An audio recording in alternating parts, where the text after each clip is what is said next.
Hey there, all you cool, epic, awesome fans, followers, and listeners. Welcome back. You're now listening to episode 38 of the Cool, Epic, Awesome podcast. My name is Matt, and I'm your co-host. And I'm your other co-host, Joe. And today we're going to have a relatively shorter episode compared to some of our others. We'll be just because there's not a lot of big movie news or anything. I think it's mainly because we're only like a week and a half between episodes. I feel like there was a big boom of news like in the beginning, and then right after that, the strikes ended. But yeah, we'll talk about a few trailers that came out, and so our movies for today, we have Godzilla -1, which we'll start with, and then after we have Poor Things, which I really loved, and we'll get to that a little bit later. And then I recommended last episode the comedy documentary American Movie, which I've been recommending for you to watch for a while. It's a very funny movie. But yeah, I guess we could start with Godzilla -1. Yeah.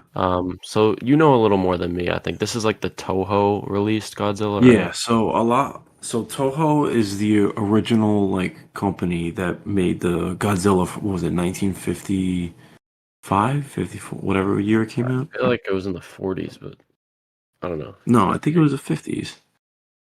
I think it was like a year after the bombs were dropped. Let me see. I'm actually curious now. Godzilla. Oh, 1954, you're right, yeah. Oh. That was doubting me. No, my bad. I should have never doubted your Godzilla knowledge. Anyway, because I know like Warner Brothers makes movies as well for Godzilla. Yeah, so Warner Brothers also has like, I guess, a deal with Toho where they can license out Godzilla. Not license out, but like they can. I mean, it kind of is, I guess. Like they're allowing them to use the property. Yeah. But so a lot of the exposure to Godzilla films have been like, especially when we were younger, were very like surface level. You know, giant monster fighting a giant monster. I mean, which is fun. Because I knew we always liked Godzilla as kids, but which Godzilla movies did we even like know? I feel like we didn't watch that 1954 one. No. We would watch like all the ones from like the 80s and stuff. Yeah. I don't remember like the names specifically though. I don't know. I remember having the toys and liking all the different toys monsters. I remember, yeah. I know King Ghidorah was like one of my favorites for sure. Yeah. But yeah, so recently, the past couple years, we've had this Godzilla universe being created by Warner Brothers, which next year we're gonna get Godzilla It's a couple months. Yeah, which the trailer dropped. Actually, we'll talk about that once we get to it. But yeah, so this Godzilla is separate from all that. Yeah, so it takes place during it's like very end or post World War II. And it follows. I don't know the name of the character, but our main character he's a kamikaze pilot for the Japanese army, and like so in the beginning of the movie when you first meet him, they're on like a random island, I think, right? Yeah, they're at like a refueling station for kamikaze pilots or something. Yeah, and he went back there at the beginning. And he was like, "Oh, there's something wrong with my plane," and that's why he didn't like kill himself. But then it turns out there was nothing wrong with his plane, and he was kind of just running from the war, because he was scared, which obviously makes sense. I like how that plot point kind of comes back around at the end too, which we'll get to in a bit. But what were we gonna say? So they're on that island, and then what? And they're sleeping, and like one day. It's actually kind of similar to how the original Godzilla pulls up right? Because isn't he on an island? Like he pulls up on an island first. I don't remember. I mean, you watched that movie more recently than I have, the original, but so it's kind of like I saw the parallel between that. And anyway, so he pulls up and like he's destroying all these people. He's also like significantly smaller. Like he's still big. But you can definitely notice he's smaller. Yeah, I And really like that scene. They kind of delve yeah, into the horror a little bit because it's in the dark, and then all of a sudden the yeah. light shines up, and you see this I saw giant. something online too, and it's like this is the first Godzilla movie where you see him like actually like kill people. Really, Think of, yeah, he did think like about eat it. people. Like It he kind of reminded physically me a like lot of Jurassic Park yeah, in that yeah, specific scene. Yeah, I yeah. guess that's a good point. He eats people in this one. But you like in the 'cause that's like an aspect I feel like they don't really explore. It's like the damage, like because you just see him like destroy buildings and stuff, but like there's people Yeah, in the buildings. We never really get to see that part. yeah, I like how they kind of characterized him in this. How he is Yeah, this just monstrous being just set on destruction, and there's yeah, no, you know, there's no like nuance to it yeah. really. He just wants to Destroy. There's destroy no rhyme stuff. or reason. You just Yeah, and I like that. uh, It made him feel more scary as a yeah. threat. But he also felt like stoic, kind of in the same way. I don't know. I just think like his like he just the sheer like size and scale of like I don't know. You see, I don't know. For some reason, I know that like Godzilla's obviously huge in the American ones, but for some reason in this like I don't know, the buildings being destroyed, like it felt more real. I don't Yeah, know if they that's more about the CGI or but like the environments felt more. I don't know. yeah, I think they got his scale done correctly. Yeah, Compared to we'll talk about it in a bit, but the trailer for Godzilla X Kong, yeah, they kind of look like human size almost when they're running. yeah. In this one, you could tell he's just this huge monster. So yeah, Um, I also really liked the scenes on the boat when he's in the water. I yeah. thought visually they looked really cool, That and was really cool. Yeah, I thought they were just very well done overall. I Um, agree. Another but aspect of the movie that we forgot to mention is so is it like as it goes on, they have it's their military is kind of depleted because it's right after World War II. So and like they have a lot of like rations against them, so they can't have like certain like they can't have certain weapons in the country and stuff. So like they basically just have to fight it with like they have to find another way to kill it basically. Not that the weapons yeah, really work in this movie, but yeah. Um, yeah, another thing also about the human characters, the main guy, his name's like Shikishima or something.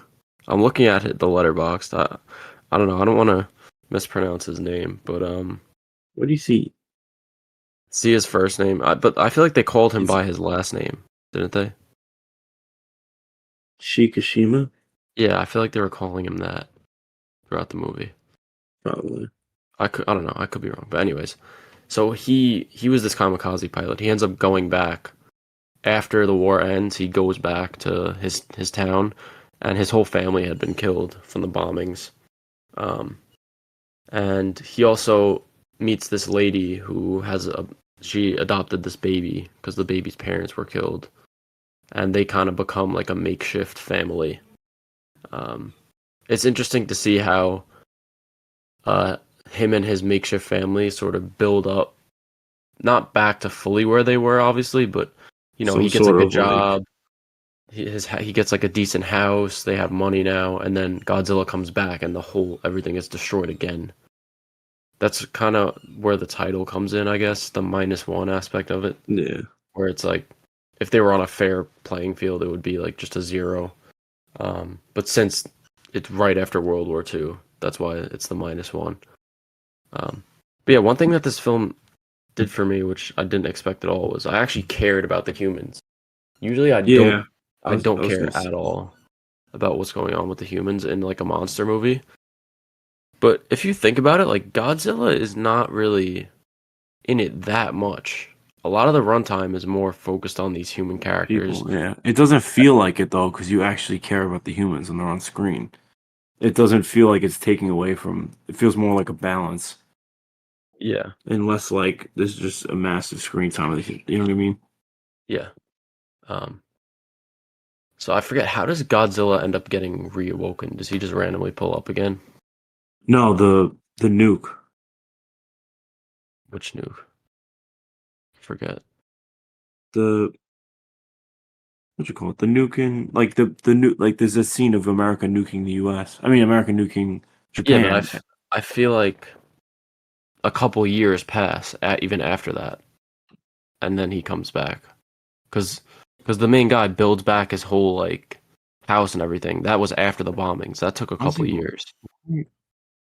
I think he just pulls up. I don't think there's like a reason for it, or maybe it's because So I feel like something happens. maybe it's because they were destroying those mines.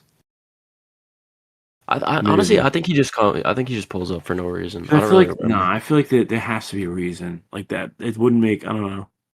This is too good of a movie for it not to make I sense. don't know.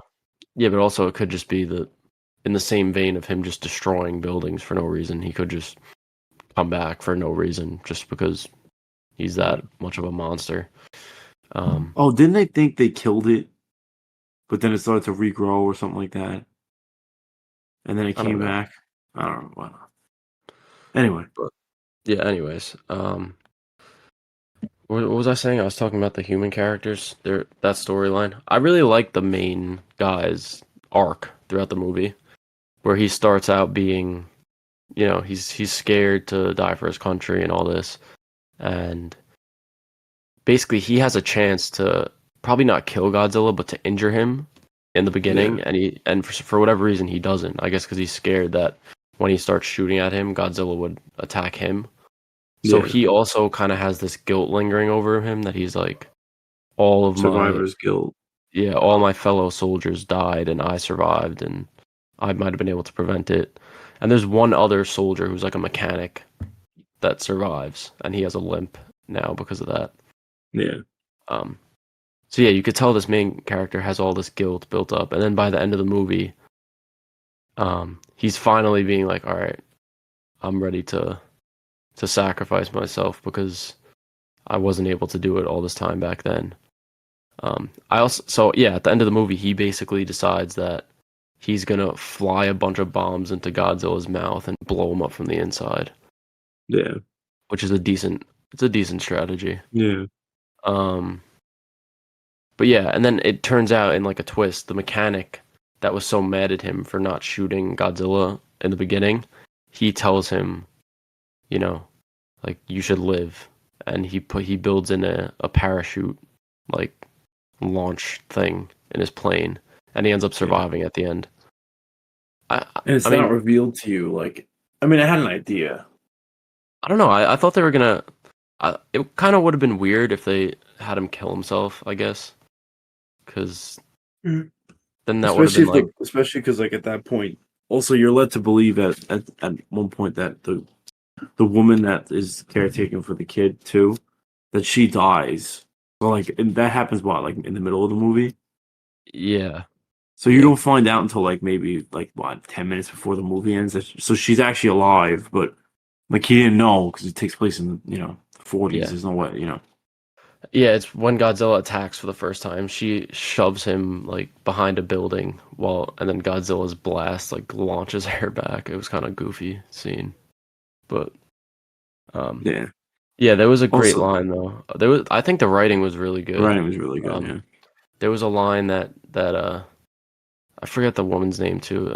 I'm not really great at pronouncing their names, but the woman that was his makeshift wife or whatever, she's kind of asking him like, why won't you, marry me? Why don't you choose me to be your wife? Because we have this family. And he's saying like, and he says something to the effect of, my war isn't over yet, because he still feels this guilt about what Godzilla. happened on the beach, and he still won't be able to rest until he knows that Godzilla is defeated. Um, and that comes back again when he meets up with her at the end, and he's like, and she asks him, "Is your war finally over?" And he's like, Yeah. "Yeah." Um, So yeah, that aspect was really cool. Yeah. Um, I also liked what's it called? I liked when they come together and think of a creative way to defeat Godzilla as well instead of just Yeah. shooting at him. Because like you were saying, they don't have the military power at this point. So they decide to try to like submerge Godzilla underwater like insanely, Yeah. and then launch him back up to the surface, and they think the pressure will kill him or whatever. That whole scene of them planning and like coming together and doing it without the army was really cool. Yeah. Like I feel It like was you're rooting for them. yeah, it was kind of a feel good moment too when I forget what the boat is pulling. They're like trying to pull some shit, and then like they can't do it. The boat's about to break, and then like all these other boats just pull up to help them. It was kind of like, Oh, they were pulling up Godzilla from the surface.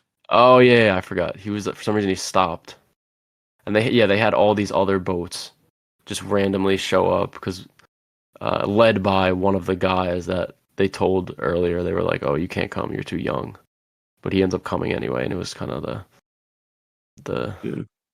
Deus Ex Machina, So, whatever it's called, um, Deus Ex Machina of yeah. the end And battle. also, it's like a civilian led effort. Like the military isn't really involved, right? No, they're not. Well, they have that one commander guy, Yeah. but it is mainly civilians. I really like that other like scientist guy, the one that sort of comes up with the idea with The the one with the gray glasses. hair. Yeah. Yeah, I thought he was a great character. Yeah. He probably was my favorite character if I have to choose one. I like them. Honestly, I like the I know it's basic, but the main guy, Yeah, I like his look too with the the bandanas. bandage on his like Yeah. head. Yeah. Um, Your Another favorite thing, scene? yeah, I was gonna say, I think my favorite scene might be the first time that Godzilla uses his atomic breath. I just, Yeah. Me I too. wasn't expecting that, and the way that they did it with the sound design too, where it's just that sort of like it gets silent for a second and it's that ringing explosion. It Yeah. honestly reminded me of Oppenheimer a little bit. Yeah. The way Um, it's executed, the explosion. And then there's that scene of like where you see like the mushroom cloud and he just like Godzilla's like backstern and he just fucking roared. Like it was such a cool scene. yeah. So I know you've been looking forward to this for a while. Yeah. Um, did you expect it to be this good or this much of a hit in the U.S.? Uh Honestly no, because I feel like not to discredit people's intelligence, but like I just feel like most of the American audience expects like a giant like monster. Like if you show people like Shin Godzilla, like every person that I've shown that like doesn't watch the Japanese ones like hates it, like oh it's so boring. Like I so I honestly didn't felt really love Shin Godzilla, to be I know it's fair. not yeah it's yeah that's fair, but I don't know I just feel like it wouldn't have resonated because this is closer to Shin than it is to the American Godzilla. Yeah. So like I didn't think it would be that popular. Even like I have friends that want to go see it. Like my friend was like annoyed that it was in. He's like, it's in Japanese. And I was like, yeah. He's like, what the hell? Why? I was like, bro, it's a Japanese movie. What did you expect? Like, Yeah, I don't get that. I don't if a film is made in a certain language, it was made to be in shown heard in that that way. language. Yeah, And the actors' performances are in that language. So if it's just a yeah, dub, you'll never be able to get the performance of the actors to come through. Like all you have to yeah, do is read a little box on the bottom. yeah. It's not a big deal. No, not at all. Um, but yeah, I went with Dad. How did he I like think it? he didn't like it as much as we did and as Yeah, most people do because he was like kind of surprised that it had all these amazing reviews. I think it's because he kind of went in expecting this huge action movie and there's really not that much action. yeah. There's Did like he a like decent. the action when? No, he still liked the movie. He Yeah, said that he liked it, but um yeah, he's yeah. probably never really watched any foreign No, films. I told him So to watch Shin.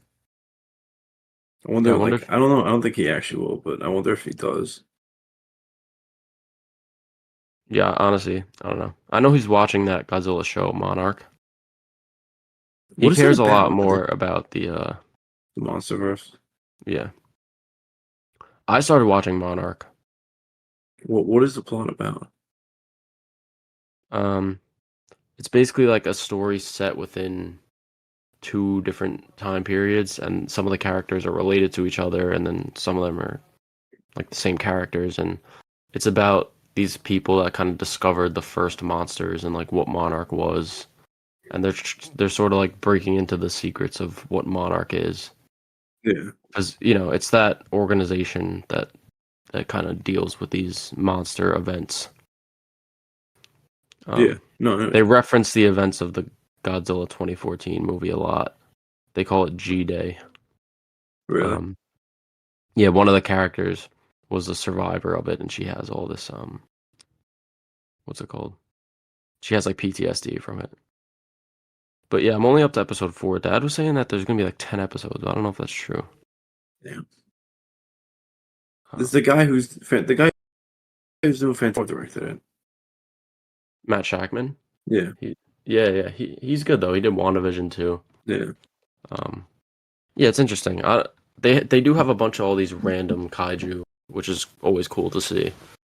I feel like Godzilla might pull up at the end, or they might Godzilla X Kong in some way, but Yeah. Probably. I feel like.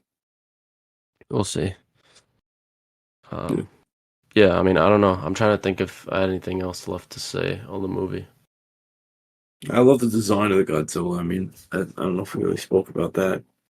It's Yeah, definitely more of like a menacing, scary look than then the goofy like Shin Godzilla. I mean, yeah, he's kind of Uh, goofy looking. I liked how when he was charging up his atomic breath, the thing with his spikes, Yeah, how that was they sick. kind of like popped out into place. I thought that was really cool. Yeah. Um, but yeah, I don't know if you overall as a saw, but movie, this ended up being like one of maybe the in best my movies of the year, honestly. top 10, yeah, for the year. It Oh, was top amazing. 5. Yeah, maybe not top 5 for me, but definitely up there. So you were about You've to say seen more something than though. me though. Yeah. But now I forgot what I was gonna say. But yeah, anyways, well, let's get to ratings for it. Yeah. You could start. I gave it a 4.5 out of 5, so 9 out of 10. They really like the. It's just I think it's the best Godzilla movie ever made, and I rewatched the original because even in the original, like the human characters are not as like beloved. Like this has all the significance of the original one, and the story of the humans is like really good. Yeah, I'm right with you there. I gave it a Yeah, 4.5 star, so a 9 out of 10. Um, yeah, like I said, it basically blew me away in every aspect. It's everything that a Godzilla film should be, while also making me care about these humans. yeah. So, yeah, I guess eventually, maybe next episode we'll do our top, like whatever of the year, our favorites of the Yeah. year. And it'll Oh, definitely be up that's what I there. was gonna say. I don't know if you saw, but he said the director of this movie said his favorite kaiju is King Ghidorah, and they said they want to do a sequel too. So I wonder like how they wouldn't like how that would work. I know Well, obviously they tease it at the. Oh, you wouldn't say this at the end. yeah, they So tease that he survives, yeah. So even it though, would be yeah, cool if they did a second one. I feel like they definitely are now. yeah, they definitely will. Um, so yeah, that's cool that they can have these two concurring Godzilla universes at this, And which like is which kind of honestly, it rare. should show that um, this could work for Spider-Man if it could work for Godzilla. Honestly, Yeah, definitely. like I feel like it's if anything, Spider-Man is more well known than Godzilla, so it would work even like it's less confusing. Yeah. We'll see though. We'll see if Sony would be willing to do something like that. Yeah. All Anyway, right. Anyways, yeah, we can move on now to the film Poor Things, directed by Yorgos Lanthimos, who I've talked about on here before. He's one of my favorite directors. I've shown you a couple of his movies. We watched Killing of a Sacred Deer mhm. on one of the episodes because I wanted you to get a taste of how he was as a director. Um, and yeah, I think this is his best film yet, in my opinion. He has just such a unique flair and style to the way that he directs that is unlike any other director Yeah, that I've seen, at least. Um, and yeah, I feel like it's actually insane that he was kind of the smaller, like artsy, lesser known director, and now it seems like his film is definitely at least going to be nominated for Best Picture, if not win it. Um, yeah. so yeah, it's I don't great think to he'll see win it, him but get this it'll definitely get recognition. nominated. Yeah, and honestly, like I could go from down the line every aspect to talk about how much I love this film, but I guess I'll start by just giving a little backstory on the movie in case Yeah. people haven't watched it. So it's kind of like a take on a Frankenstein story. It follows this mad scientist character played by Willem Dafoe. His name is Godwin Baxter, and he makes this creature who's Bella Baxter. And the way that she was created, which this is, some people see it as problematic, but I don't think so. We'll get to it later Yeah. on. But the way that he makes her is a pregnant woman killed herself. She jumped off a bridge, and then he takes the body. The baby inside her survived, so he took the brain out of the baby and put the brain into the mother. And then, so it's basically a baby's brain in an adult's body. And that's why she's, she learns things. She acts like a child at the beginning, and it goes through her sort of discovering, life, love, Learning sex, lessons and stuff. Yeah. whatever. Like, um, yeah, it seems to be like a take on, um, society's roles of women and like what things aren't okay for women and why that is. And Yeah. I feel like that aspect is very interesting, especially with like the sexual stuff, um, where you get to, her there gets to points where she's doing like prostitution for money, and Mark Ruffalo's character, who's supposed to be her like man, he gets so annoyed, but she doesn't see like an issue with it, and it Yeah. makes you think of, why is a woman sleeping with all these men? Why is it bad? Just because it's bad in society. I know obviously like the prostitution aspect is another thing, but Yeah.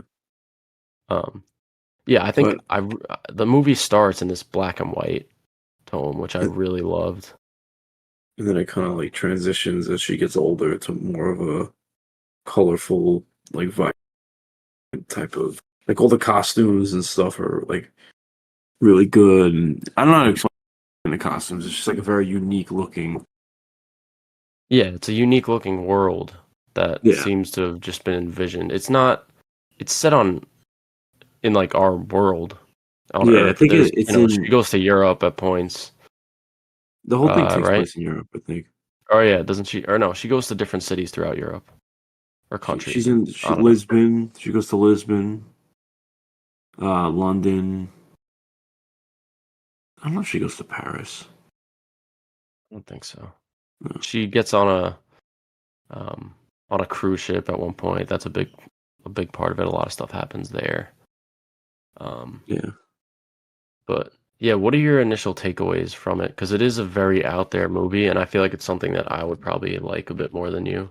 I honestly really liked it as well. Like seeing like I'm kind of in the boat with you. Like I do think it's in my opinion the best movie I've seen this year. It's close with Oppenheimer.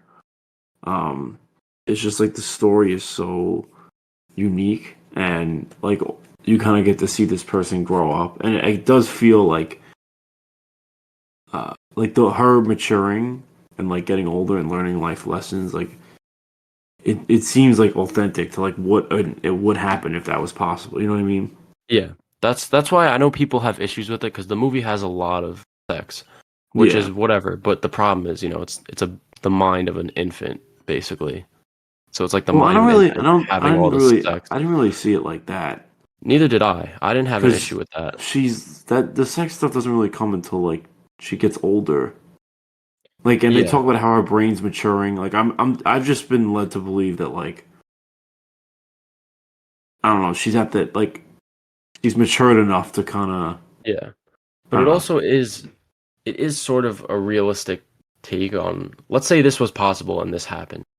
Um, it's like a child or whatever, like the mind of a child if they had this adult body and these adult like feelings or whatever. Like there's a point where she accidentally like touches her down there and then she's like, "Oh, that feels good." And she starts, like pleasuring herself in public and the people have to be like, "Yo, like you can't do that." Yeah. But that's plausible for something that would actually happen. I didn't see it as, "Oh, it's a child doing all this stuff." So I didn't really have an issue with that. No, and like I don't know, I didn't see it like that. Yeah. And then like also like she like when she first sleeps with Mark Ruffalo's character, like she thinks he's like the what does he say to her about how he's like He's the best like yeah, he's I like don't he says he's like the best lover ever. Yeah. or something. I don't know. And yeah, she believes it because she doesn't know any better. But yeah, when I was saying before, I could like go through the list of all these different aspects and how much I loved each one. I think my favorite thing about the movie was the acting. The performances all around were Yeah. incredible. I think that first of all, Emma Stone should be a shoo-in for Best Actress. Yeah. Yeah. I agree. I can't even like think of another performance within the recent couple years that's even close to this. I mean, Michelle Because Yeoh who and everything I really I liked. think she was great, obviously, but I don't think she was just the level of skill as an actor that you would need to pull off this Yeah. role. It's because It's a there's a way lot of more like it's a way more complicated role it's a than deep role. Yeah. yeah. And she goes all in. Emma Stone goes Yeah, you all could tell into she. it. Yeah. Her and Yorgos have worked together before as well on The Favorite. Really? Yeah, Oh. that's a great one. You should watch that. That was his that kind of gave him more notoriety. The Favorite. A lot of people love that. What is this Um, based off of? Is there like? there is a book. It's based on a book, a Mhm. novel. I'm sure there's differences, but I Yeah, wonder, like, if you read the novel, if the world is described as it is in this as it movie. is in there, it almost felt like Starry Night, like Da Vinci, kind Yeah, of no, that type yeah, of vibe. exactly. It looks like a pastel painting, kind of, Yeah, yeah, there you go. That's the word. the whole world. Um, but yeah, and then aside from that, from her, Mark Ruffalo and Willem Dafoe were both Both fantastic. fantastic. Yeah, I think both of them. I forgot Mark Ruffalo can act because he's just been the Hulk for the last like 10 years.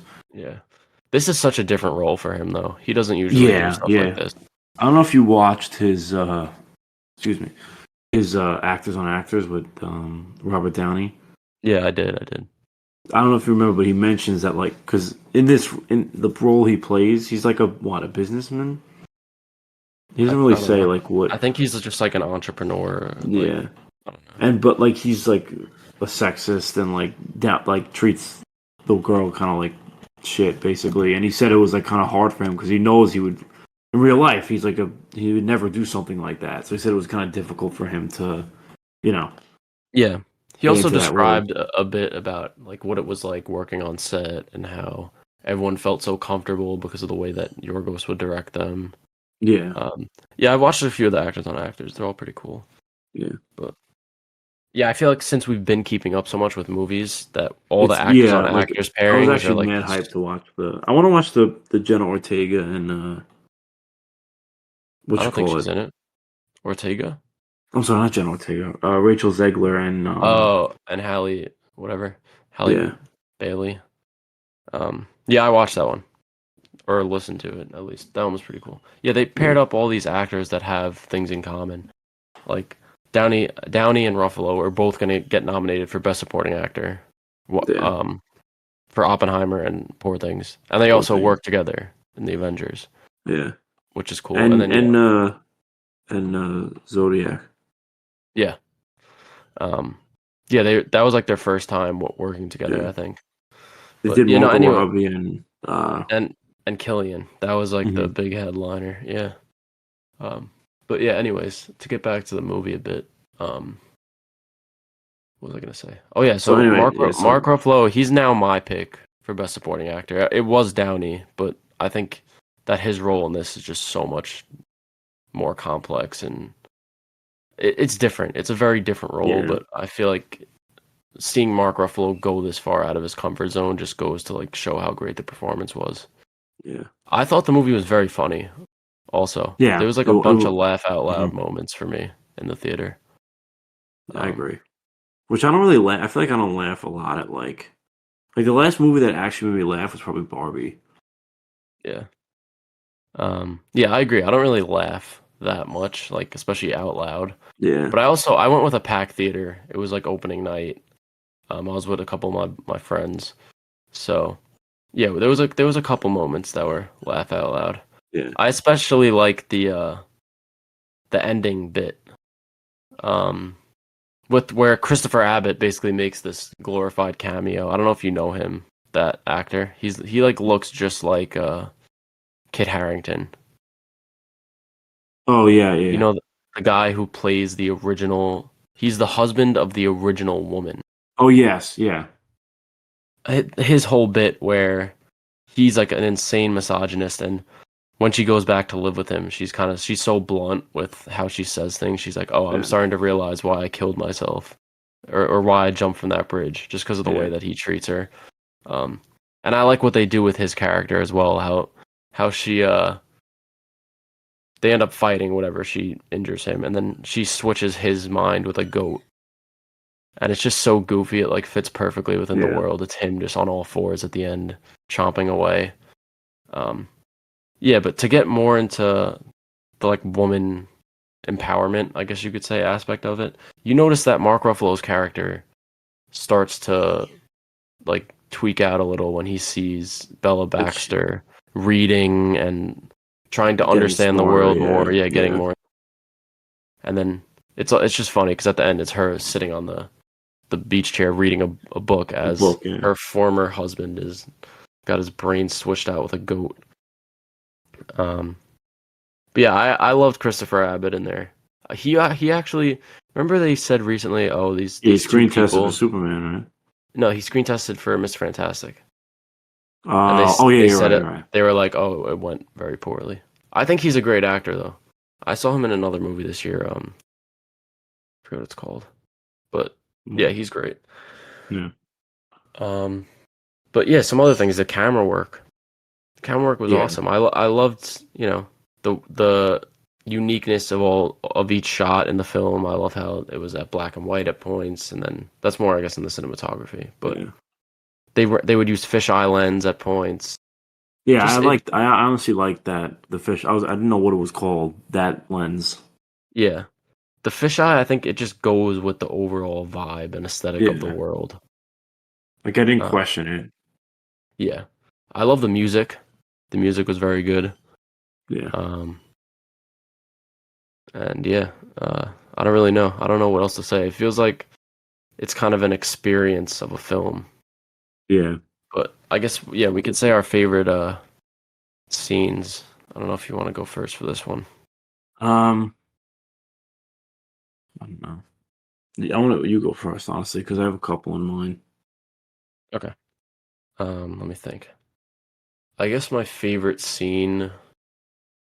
Uh, I really like the ballroom scene Yeah, where there's all those jokes about where it's like Mark Ruffalo's character first takes her out kind of as his girl, and just the yeah. way that she interacts with the other people who are being so like uptight and fancy, and she spits out the food, and Just very blunt about she's everything. very blunt about everything. And then he says, "Oh, only say that's very pleasant," or like these three like good Oh things. yeah, And then when the lady starts talking about like, "Oh yeah, my father got sick and died," and she was like, "Oh, that's pleasant," or "I'm happy to hear that," or something. Just that stuff was just yeah, very well written comedy. I like their little like dance scene that they had also. yeah. I That thought was that was cute. funny. Um, but yeah, Yeah. I don't know. Do you have a different scene? What Yeah. was there any other scenes that came to mind? Honestly, the this is like a completely different vibe from your scene, but when she like uh talks to that guy and he's like, "Do you want to see the real world?" And she's like very eager and she wants to see it, and he shows her like that the resort she's at, like they have like just like slaves, like I don't know what they're doing, like mining, and she just sees like old dead bodies and stuff, Yeah, and it makes her that like it breaks her kind of like you could tell as a cat like it ruined like yeah that's actually a great choice. That was Jared Carmichael's character, who he's pretty new, but I really like I him. really liked him. Yeah, Um, yeah, she starts to realize that there is all this pain in the world. There's a lot with like she kind of thinks, oh, why can't I go give them money, or like why are they down there while I'm up here? And she starts to yeah, question, you know, life and society, and that's really I think what the movie is about. It's about breaking down these normal things within our society and sort of figuring out. Let's say that a person came into this society with a very naive brain, like how would they react to these things and mhm. how would they develop as a person? Um, and I think Emma Stone did a great job of conveying that within her character. Yeah, But I yeah, agree. I like forgot about that part. But yeah, that was a great scene. There's a couple side characters that are great. Carmichael's great. You got to watch this movie on the count of three that he's in. Mm-hmm. What's it about? It's I think it's actually him and Christopher Abbott. Now that I think about it, let me check. Hold on, that would be kind of funny. It's about these two guys that say, "All right, we're both gonna." Yeah, it's them two. It's Jared. I guess his name is Jared Carmichael and Christopher Abbott. It's about these two guys that like are both depressed, and Mm-hmm. they decide we're gonna both kill ourselves at the end of today, and it's them going on an adventure throughout the day and like what happens up until the point of that night. It was like an under the radar film that I really loved. It's Yeah, on Hulu though. You should check it out. Um, but yeah, yeah, he was great. that's not really good. Um, yeah, I loved. There was also some other funny moments just that were just stupid funny. Like I know you mentioned Willem Dafoe's character, like the burps that he does. Burp, yeah, it was like so dumb. Yeah, his character was like very interesting. Yeah, Because he was like a product of his father's abuse. It seemed like they were hinting at how his dad messed up all his but he organs would and just like stuff. casually, like very casually talk about it. Yeah, yeah, and I love the design of his character. I know he had to go in a makeup chair Like six for hours, you said, yeah right? for hours before recording every day, which was Willem is one of the goats for sure. Yeah, He's one of my favorite actors. But yeah, I don't know. I really really love the movie. I think that it works on a story level. Um, it works on a level of the aesthetic of it, and just sometimes you could just like the vibe of a movie. There's just something about it that yeah. you don't have to like explain, You kind of get lost in the world of it. Yeah. So yeah, I would recommend everyone to check it out. My Yeah, only thing is, I guess we could say our favorite characters, but yeah, mine's Bella for sure. yeah. Yeah, me I too. feel like it's pretty obvious, but Yeah. yeah, I was gonna say I know last year Everything Everywhere All at Once won the Oscar, and that was won a Best Picture, I should say, and that's Mhm. kind of like an out there movie. This movie is way more out there than that. Do you Yeah. think it has a shot to win Best Picture with like the way the Academy is and how Mm, they usually like to go for more Oscar baity stuff compared to I just feel like there's already a lot of good movies that come out this year. Like Oppenheimer is up there, and then like Past Maestro, I'm Lives? sure is gonna. You haven't Who seen else? Past Lives, right? No, that's another one. Past Lives. You said that. What's that one that came out about Christmas? Oh, The Holdovers? Yeah, that's another one, right? Yeah, that one. We never talked about it on here, but that movie blew me away. I love that movie too. It came out of nowhere. You should definitely check that out if you can. Um, but yeah, also apparently American Fiction is gonna have this late Oscar run. That movie Yeah, comes I out saw like that. next Yeah, week. I feel like this isn't gonna win Best Picture. I think it will sweep a lot of other categories, like production design. I think it should win. Costume design, I think it'll win. Um, I think it has a chance of Best Adapted Screenplay. And then like the actor awards, I think it rightfully should win both. I think Mark Ruffalo and Emma Stone should win, but we'll see. I feel like it's yeah, decently rare for two, like, I guess not co-leads, but two actors of the same film both winning Oscars. It's happened before, but it doesn't happen a lot. yeah, So it happened actually last year with Everything Everywhere. Um, yeah. Wherever like that, well, it just they swept, right? yeah, they won like everything, but yeah, Jamie Yeah, Lee Curtis and that was Michelle Yeoh that both was the won. one that like Angela Bassett probably should have won for Black Panther. Yeah, but yeah, I feel like this might be too out there for the Academy, but we'll see. I think so too. But Yeah, but yeah, to rate it, I ended up giving it a 5 star, 10 out of 10 for me. It was kind of a recipe for success for me because one of my favorite directors, one of my favorite actresses, and Emma Stone, and yeah, I don't know, it just hit on every note that I expected yeah, it to, and I was looking to love it when I went in, so that definitely helped. yeah. I also ended up giving it a 5 out of 5. 10 out of 10. Like there really isn't a lot. I try to look at for me to give a movie a 5 out of 5. I try to see like what's like wrong with the movie, but there really isn't like a lot that I like. Everybody's performance is great. The script is great. For 2 hours and 20 minutes, I felt like the movie felt really good. Like it was very well paced. I didn't feel like it was. I was bored at times. Like there's just there isn't really a lot I could criticize about the movie. Yeah. I'm in the same boat as you. So, Yeah. all right.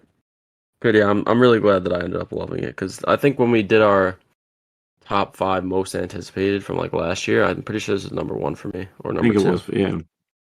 But yeah, so I wonder what I know. Yorgos, I think his next film is like an anthology thing that I think Emma Who's Stone in is it? also. Oh, I think Emma Stone's going to be in it. didn't he like Jesse. secretly film a movie recently? Mm, not that I know of. But yeah, I think the movie's called And, like AND. And I'm gonna look. Hold on. Maybe it's not on Letterboxd yet. where is he from? He's from Greece. Oh no, it got its name changed actually recently. It's called Kinds of Kindness. Kinds of Kindness. It says tells 3 separate stories with the cast playing different characters in each. Emma Stone, Jesse Plemons, Margaret Qualley, Hong Chow, Willem Dafoe, Where Hunter did you see that? Schafer, Was it called? Kiki Palmer. Kinds of Kindness. It's on Letterboxd. It has a great cast, actually. Yeah. I feel like Hunter Schafer's gonna blow up now. Yeah. Kiki Palmer's in it. Um, so yeah, we'll see. I doubt it'll release next year, but maybe. Damn, dude, the cast is actually fucking stacked. Yeah, I'm What is hyped she for that. from? Margaret Qualley. She was in this movie, actually. She plays She the played the other, yeah. But I saw her from something else. she didn't let me see. What's her big stuff? Once Upon a Time in Hollywood, The Nice Guys. Oh, the Nice Guys. Who's she playing? The Nice Guys. Uh, I don't really remember, to be honest. But yeah, I like her. That's the movie. The movie is Sanctuary. That was the other Christopher Abbott movie that came out this year that I watched. I don't know.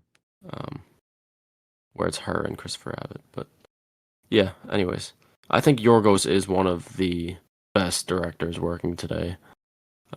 His style is just unmatched by anyone. So, and yeah, he is from Greece. I think you mentioned that a second ago. But yeah, all right. I guess now we can move on to Movie news. the movie news. We really barely have anything. The only thing we had was 2 trailers that dropped that we could talk about. Yeah. There's some castings. Yeah. I mean, I don't really know. I don't think they're big enough to even mention, but you could talk about them a little after. The first trailer was the prequel to Mad Max Fury Road, Furiosa, starring Anya Taylor-Joy. I love that trailer, and I'm like a big Mad Max Fury Road fan. I think it's such a great movie. It's like one of the best action movies I've What? ever I'm seen. sorry. I know I haven't seen it, but what is like the premise of? It's basically just nonstop action. It's like some apocalyptic future where there's these 2 like clans of people and there's some resource that they're trying to I think it's water. I think water is like the big resource. Hmm. And Mad Max is, he's the good guy, and then there's this guy that he has a cool design. I forget his name. It's like something Joe. And it's just like them on trucks like chasing each other and like shit blowing up and oh yeah, the villain is Immortan Joe. I'm sure that I did a bad job of just explaining that premise, but Like, do they say what caused like the apocalypse? um I think it's lack of water because like they're in a desert, but Uh, I'm not 100% sure. But yeah, there's a character named Furiosa in that movie, and this prequel is sort of taking on her backstory. The villain's played by Chris Hemsworth. He looks really cool in it. yeah. Um, yeah, it just feels like it's going to be on par with that last movie. So I'm really excited. I think you definitely have to watch Mad Max. Yeah, there's a lot of good that and Planet of the Apes. Oh, what is it? I don't know the title of the movie, but Kingdom of the Planet of the Apes. yeah, actually, Yeah, like they're both yeah. coming out the Wait, same day, I think. yeah, that is pretty crazy. Um, but yeah, I think Anya Taylor-Joy looks great in her part. She doesn't do much in the trailer. I feel like it Mhm. kind of like shows off more of the action, but we'll see. I'm interested to see Chris Hemsworth play a villain though. They did like some sort of Yeah, makeup thing with his nose. He looks kind of goofy, but I feel like he's been wanting to do something else besides like the action, because I mean him in Thor and in what's the other series he's in for Netflix? Extraction. Extraction. Yeah, he's just kind of like this action. Not that he won't do action in this, but he definitely doesn't look like he's gonna be like He's not the getting. leading man Yeah, yeah, kind of thing. Yeah, but yeah, it looks good. I'm sure it'll be great. So, yeah. and then yeah, the only other trailer we had was It was Kong X. yeah Godzilla X Kong, which there actually is a decent bit to talk about. Um, Overall, I thought the trailer was pretty bad. I can't lie. Yeah, I mean, I it was. think I thought it I was think okay. I mean I don't think the movie's gonna be bad, but I just think it was a bad trailer. I don't know what about it, but I was kind of like I watched it, especially after just watching Godzilla minus one. Yeah, I was kind of just like, what the fuck is this? Um, it's introduced that Kong has like a son too, or like an adopted son maybe. yeah, He looks like he's the same kind of species as the villain though. The villain is another ape kind of thing. He's like an orangutan, yeah. except Kong size. And it looks He like seemed he's kind of like ruling over whatever. What is that area called? it's like the center of the earth. It has a name, I forget, but um, Hollow Earth or something. I don't know. Oh yeah, But it seems like the movie is very Kong centric. The trailer, Godzilla doesn't even show up until like the end, and he's barely in it. yeah. Um, I'm wondering like, what is that cocoon shit that Godzilla's in? So I don't know if you saw, but like, um, I saw like this thing online about like apparently a toy leaked, and there's like another like kind of Godzilla looking thing, and people think Oh, it's really? that. It's like white. What do you mean? I'll just see if I can find a picture of it. No, I'm saying like, you know how Godzilla's in that sort of cocoon and breaks Yeah, out. yeah. So you think Oh, that? Like, I'm saying, how do you get there? Like, I don't know, mate. I thought you were saying what's because there's another shot of just a cocoon, but it could be like this other thing, this like toy that leaked. maybe. Yeah, Kong also has this like infinity gauntlet thing on his arm, which I I feel guess they're like gonna say the that he humans built it lost his for him. arm. I feel like they're gonna say that he lost his arm. No, because he still has his arm, but he's just wearing that glove on top of it. You can see like his actual flesh under. It's not like he's missing his hand or anything. Oh, Um, I don't know. At first I was like, what the fuck is this? But then the more I thought about it, I was kind of like, you know what? Godzilla's always been goofy. If you go back to the yeah, old movies, like we just watched Godzilla Final Wars, that was just complete schlock. And I still thought it was really good. So I guess just embracing the goofiness of it, especially that shot of them two running together, Godzilla and Kong. It's just like so goofy. yeah. I'll probably Oh, go here, back look. and rewatch the other movies. Here, look. Yeah. Wait. All right. What? Oh, the toy league thing. Let's take a look at There's this. another like ape looking thing too. It's not the other guy. Like it looks different. Let's see. That's how people found out that Oh, that white Godzilla thing. yeah. Um. Oh yeah. What the fuck is that? Interesting. Do you like Godzilla's pink look? Um, I prefer like the more blue purple, but I like that they want to differentiate it a little bit. Kind of like give his character like an like I don't know like it's like a power up. Yeah. I like what's it called? I like the pink. I think it's all right. But yeah, again, it's probably just to sell toys. They made him a different color, Yeah, you know. the So same reason why they gave Kong a fucking glove. Yeah, exactly. But yeah, although I didn't really love the trailer, I'm still excited for the movie, for sure. So Yeah, I'm sure it's gonna be a lot of fun. yeah. Um, all right, I don't know. Yeah, was there some casting shit you wanted to talk about, or Um, well, the only really big one was well, I wanted to talk more about like not so much the casting, but like just so they cast Sean Gunn as what's the character's name? I'm sorry. Oh, Maxwell Lord. But technically Sean Gunn's playing like what in Superman, right? yeah, well, they said like he's not going to be in Superman, but he's going to be in other properties. So I don't know what other property he'll pop up in, but like he's also playing Weasel in Creature Commandos, and then also like the robot thing. Which like, listen, if they make the character like a one off, I don't really care. Which I kind of feel like they are. Like, I don't think he's going to be like this big bad of like he's not going to be like the main villain of a movie or something like that. You know? Yeah, the character Maxwell Lord, I'm not that familiar with, but he is played by Pedro Pascal in Wonder Woman 1984. So it's that character, Yeah, right? yeah.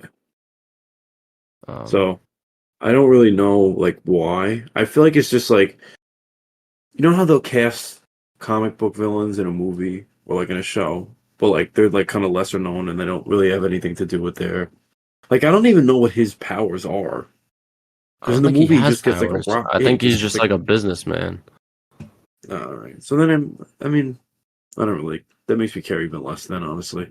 Yeah. I know he's like playing three characters. Yeah. Which I So, mean, no disrespect to Sean Gunn, like he's fine. He doesn't, you know, it's not like he's like a horrible actor. yeah. He's He's good, all you right. know. I mean, yeah, Yeah, I've rewatched the Guardians movies recently and he's like fine. he's fine. I feel like he has more of an arc as the movies go on. Yeah. And apparently Supergirl is going to make an appearance in Yeah, I did see that. Did you have a Superman Legacy. who did we pick? Let me see. Well, I wanted it to be Sadie Sink. I I think you kind chose of the girl from House of the Dragon. oh, Sadie Sink would be good too, though. The girl from Yeah, House of but Dragon, I don't even think. Honestly, it's I both think Warner Brothers. You never know. yeah. They needed they said online that they wanted a Dove Cameron type, which is like the Oh, really? typical blonde, blue Yeah, eyes Supergirl, which I honestly kind of like. I like that more traditional look compared to the darker features of like Sasha Kaye. I like the I don't know. I just like the more classical looking, that's fair. brighter hair, brighter eyes kind of thing. Yeah. Um, and Wait, she where would. is that? I feel like one of those, like a Dove Cameron type, would look good next to what's his face? Corn Sweat? Yeah. Yeah, Corn Sweat. So, It's kind of but nuts that he was in Pearl and he's gonna be Superman. yeah, that's like his biggest thing. I mean, that's the only thing I've seen him in. Yeah, he's in like a couple other shows apparently Yeah, called like the politician or something like that. yeah, I know what you're talking about, but Wait, where are our casting? probably on our Instagram somewhere. I'm looking at the Instagram, but I can't find it. It's definitely there. You got to scroll down because we probably did it a long time ago, before Corn Sweat was even cast. Oh yeah, I found it. Where? You wanted yeah, it's the girl from House of the Dragon. Oh, I see. Well, We're Holt both is we're both 1 for 1 so far. well, I'm wrong for Batman because what's his name is Lex Luthor. Oh yeah, I could still be right for Batman.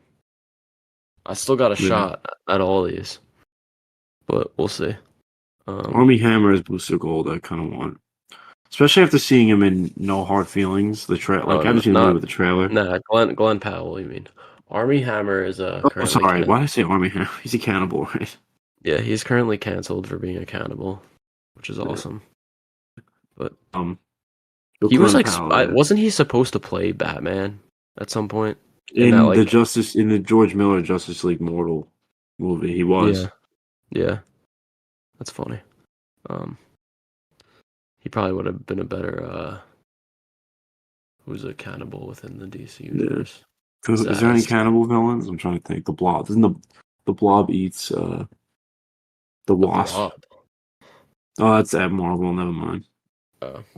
I think that's Marvel Zombies, isn't it? Or no, is that not? Nah, he just like I forgot why, He's but there's fat. like He a just super eats. famous like he just like eats the Wasp for some reason, That's fire. and then Ant-Man like steps on him. Anyways, yeah, that's really it for movie news. Yeah, I there's want to not. get to we have a top 10.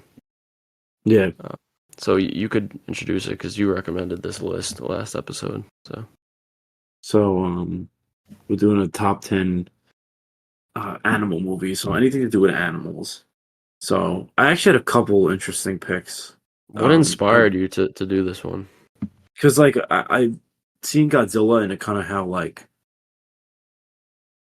it's. I mean, Godzilla's not an animal, but it's kind. I mean, like it He kind of is. like it. Yeah, he is an animal. He's reptilian. Yeah. So I mean, I didn't include any kaiju movies on here. I did more. Yeah, I tried to Uh, keep mine more like traditional animal, yeah, but there's a couple weird ones. So yeah. you No, could same you thing could for just me. start. Yeah, So the beginnings are more like traditional animal movies. So the first one I had was A Dog's Purpose. I don't know if you've seen that. I've never seen it. It was It's just actually like good. yeah, it's cute. It's a movie about like um basically like it's the lives of dogs and like they'll die and then like the dog wakes up and like it's another puppy and like another family. It just kind I of see. it's like storytelling through the dog. It was it was nice. Yeah, interesting. All right. Yeah, my number 10. I had an animated film. I chose Barnyard, the Barnyard movie. Oh, I that was love a that good movie. That one. was like one from our Oh, childhood. you just made me remember like three now off the top of my. I didn't do any animated ones. Yeah, and honestly, like it doesn't have great reviews, but this is probably one of my favorite animated Yeah, I movies of remember all like time. loving that. I remember watching that and watching the show as a kid.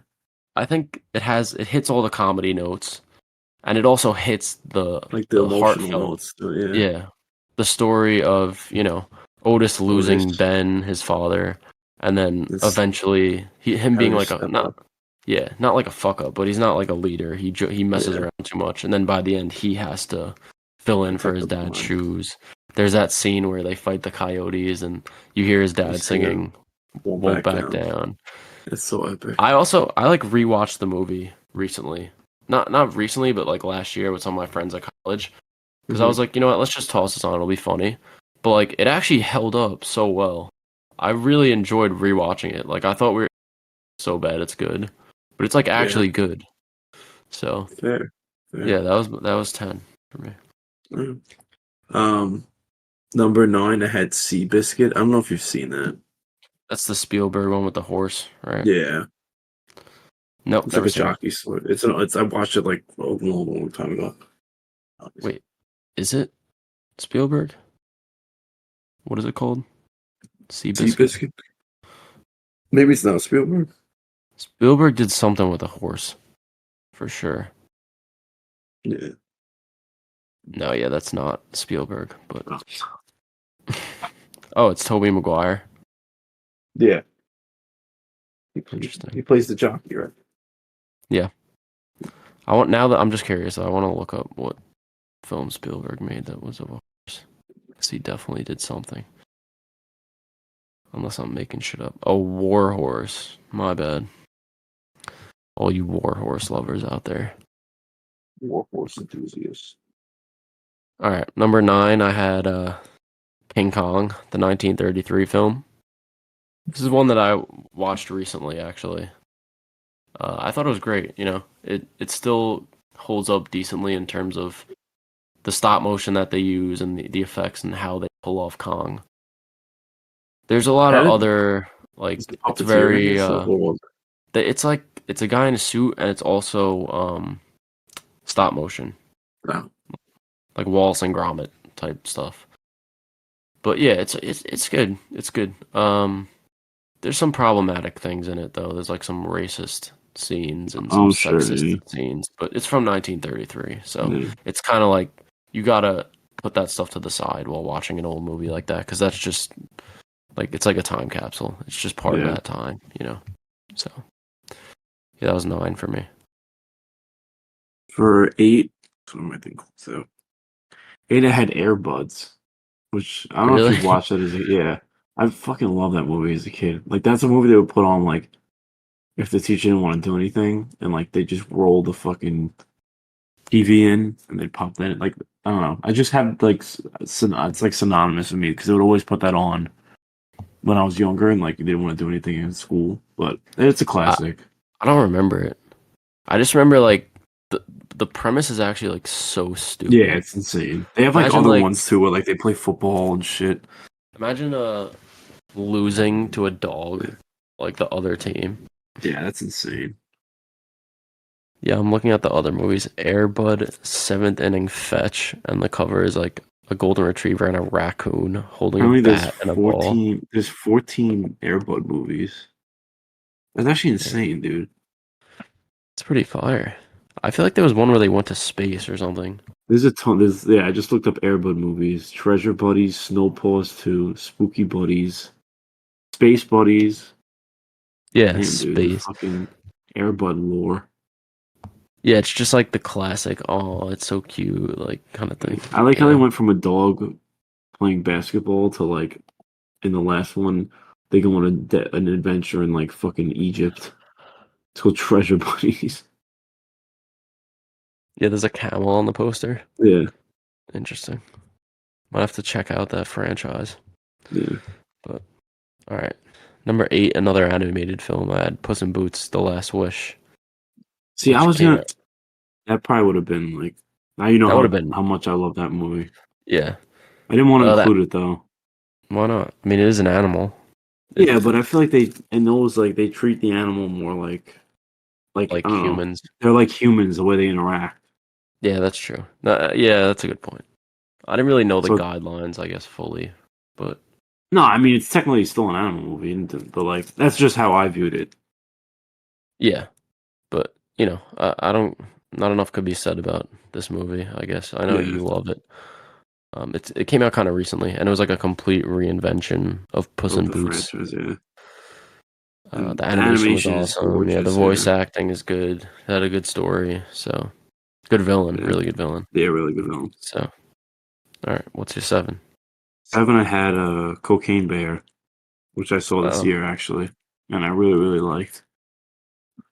didn't you I give that like a you 4.5 or no? 4 stars. Yeah, damn. I think I gave it like a 3.5. I don't know. I loved it. Yeah, I thought it It's was just so fun. like stupid and fun. Yeah, it's a good pick. Yeah. 7 for me. I had the Muppet movie, the original, from Yeah. 1979. I love the Muppets. I'm a big Muppet enthusiast. Yeah, I've I can't noticed you lie. do like the Muppet. I feel like I've never really seen a lot of the Muppet movies. They're good. They're like genuinely funny. Even the new one, like the remade one that came out recently, Really? um, the Muppets from 2011. Yeah. That one was also really good. It has a 3.5 on Letterboxd, which is like pretty freaking high Yeah, for a that actually is Muppet really good. film. But yeah, the original Muppet movie, it's iconic. It's Jim Henson at his best. Kermit obviously is iconic. There's a lot of cameos from comedic actors that were big at the time. Like Mel Brooks shows up in it at a point. Um, Steve Martin is in it as a waiter. Richard Pryor shows up. Apparently Orson Welles is in it, which is pretty insane. But yeah, I watched it like somewhat recently, and I think it held up. That's, yeah. I think you're up What to are we on 6. now? You're up to 6. 6. 6, I had Ace Ventura, which I know, like, we've all loved that movie as a kid. I Which mean, I one? feel like I just put the first one, but I mean, I kept talking about the franchise, I guess, in general, but the Yeah, first one I like the most. really. I prefer the second one. Yeah. I Oh, like wait, the actually, no, I'm jungle. lying. The second one is when they go, the first one's when they're in Miami, right? Yeah, the first one is with like the Dolphins mascot. The second one Yeah, is all with right. that bat. I meant the second one. I'm sorry. I confused them. Yeah, Yeah, where they go to that's like, I don't know if is it Africa? me. Yeah, I think so. I Because think they're in a it's some African. safari It's some African. country. Because Yeah. remember they meet that like African tribe at a point. Yeah. But Or no, maybe I don't know. Whatever. Yeah. 6, I had another animated, Fantastic Mr. Fox by Wes Anderson.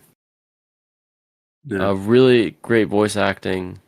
It has an all-star cast. Wes Anderson, he's someone that has grown on me as I've watched more and more of his films. I never really liked him, but I think his fans are so annoying though. yeah. Um, Like they just yeah, remember we went to the screening for Asteroid City, yeah. just They're all right. I know what you're saying, yeah. But yeah, no, I loved Fantastic Mr. Fox. I think you would enjoy it. It's a good film. It has really great yeah. animation, and it has Wes Anderson style, so yeah. Mm. For number 5, I had Marley and Me, which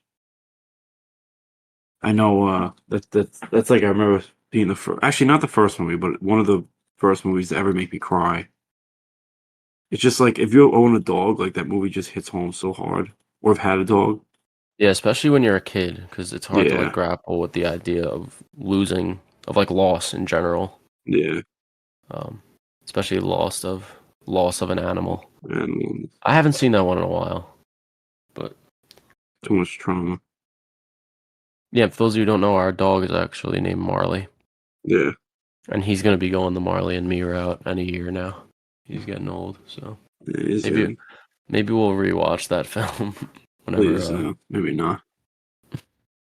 Yeah, but all right. To get into my top 5, I had War for the Planet of the Apes, which is that's the third, I think, in the Apes trilogy. Yeah, because But it's Dawn, Rise, and then War. yeah, I think I'll just count that spot as like all three. That trilogy, amazing mocap. I love monkeys, you know, Yeah, and I I feel feel like you that was did. a great conclusion to the trilogy. I'm also very Is hyped it for is it Kingdom. different? I know I've seen Dawn. I haven't seen any of the other ones, but I know in the first one it's what's his name, right? Is the main dude? James Franco. Yeah. Is he in all Yeah, three of them or he's just no, he's just in the first, oh. but it's the same ape. It's like No, Caesar. yeah, it's Caesar, yeah. Yeah, I think that like Um this franchise did a great job of just like reinventing an older iconic yeah, franchise. And also it was Matt Reeves who did it, who also went on to do the Batman. yeah. Um, So, so and then they have he the probably wouldn't have landed the Batman job unless he made these movies. So yeah. I Is know he people like involved in the new Dawn the one at all best. or no? Maybe as a producer, I'm not too sure. Let me check. I don't. It doesn't seem like it actually. But all right, yeah, that was 5 for me.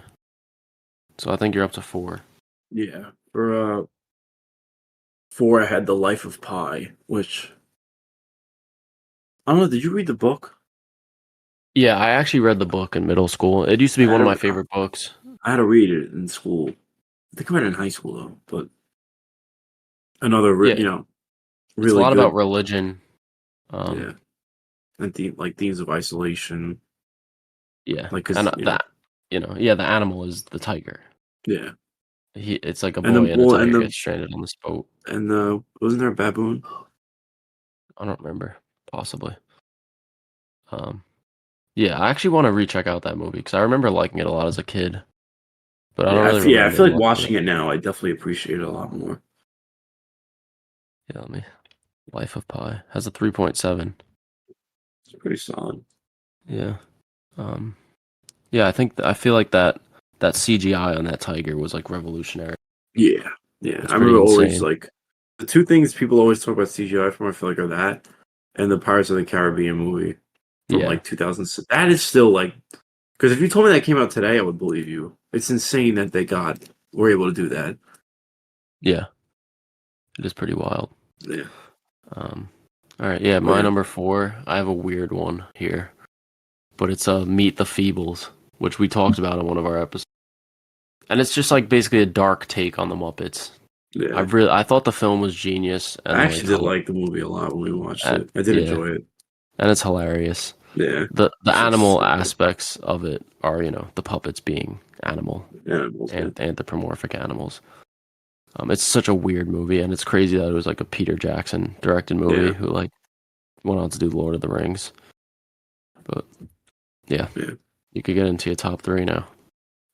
For number three, I don't know if you've seen this actually. It's Okja. It's a Netflix movie. I've seen Okja. Um, Yeah, yeah, I love Okja.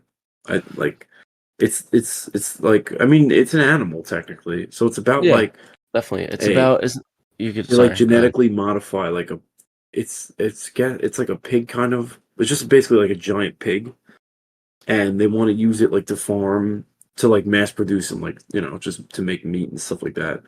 And they end up like capturing one of this like in a village. They capture this girl's like I don't know what the She has animal's one as a called. pet. Yeah, but I don't know She what the calls it name of Okja. they call it Okja, but I don't know what the name of the actual animal is. But it follows like her. Um, it follows her like trying to get the animal back. I know Jake Gyllenhaal's in it. Uh, uh, who plays the? She plays two characters, like twin sisters that like run the company. Oh, Tilda Swinton. I think, yeah. And then Yeah, it was her. I remember. the dude who plays the Riddler's in it too. Yeah, Paul Dano's in it. Yeah. I thought Jake Gyllenhaal was great in it because he plays like a goofy role Like, yeah. What is he? I know he like. What is he supposed to do again?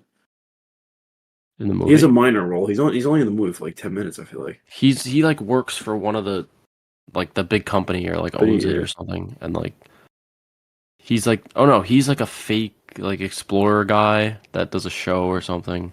Remember when he pulls up to her little town at the beginning? yeah, But yeah, isn't it supposed to be like criticizing the farm industry and yeah, like yeah, how they abuse animals and things? yeah. PETA. It's like a big movie, like with PETA and stuff like that. I know, like they're a Yeah. little nuts, but All right. Number three for me to get into my top three was I don't know. This one's kind of on the fence of whether it counts, but I would say it does. Is The Fly by David Cronenberg.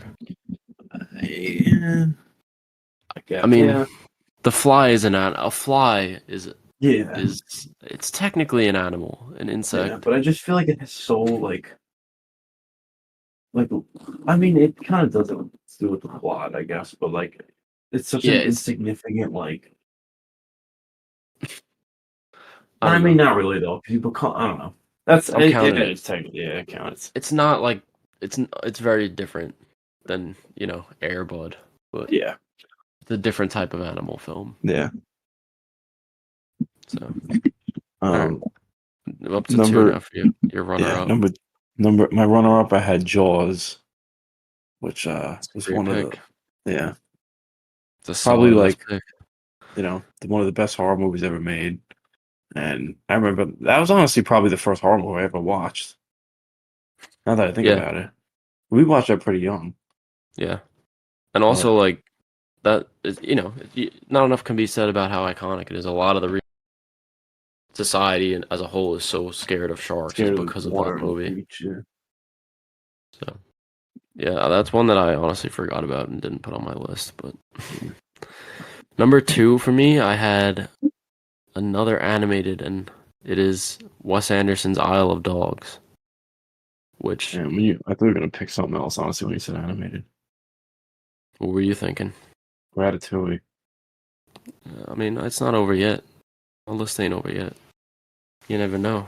Mm. But yeah, I think you would like Isle of Dogs. It takes place like in Japan. Um, and basically there's like an outbreak of the canine flu. Mm-hmm. So they banish all dogs to this one island.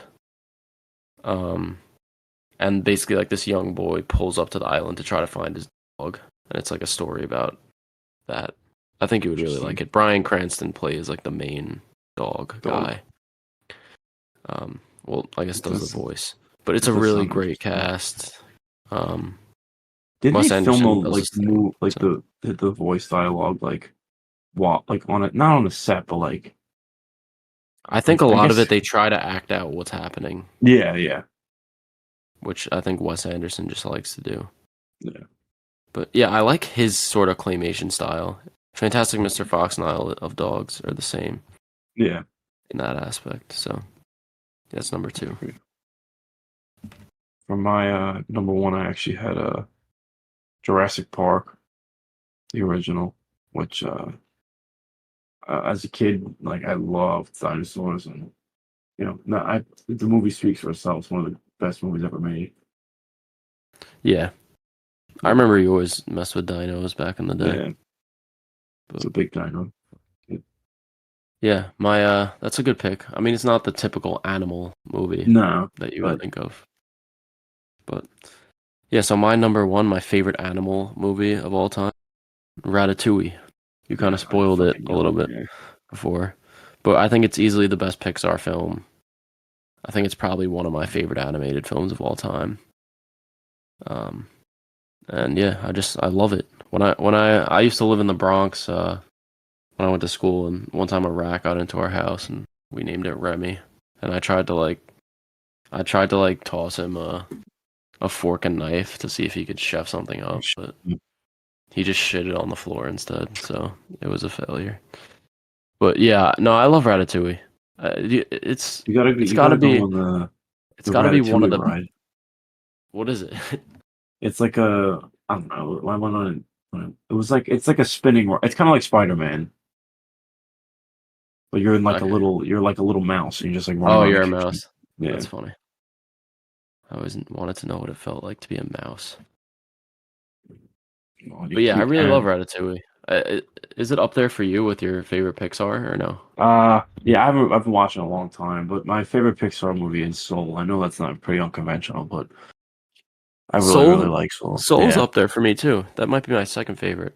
yeah. I would But watch that I want to say when I first started getting into movies, like really watching movies, and I remember just I was like blown away. Like it was such a deep story for a kids movie. yeah, and that's why Pixar sometimes has those random hits like that, and then sometimes Yeah, puts out like Lightyear. You know, yeah. I mean, honestly though, like I don't know. I haven't seen Strange. Is that Pixar or that's just Disney?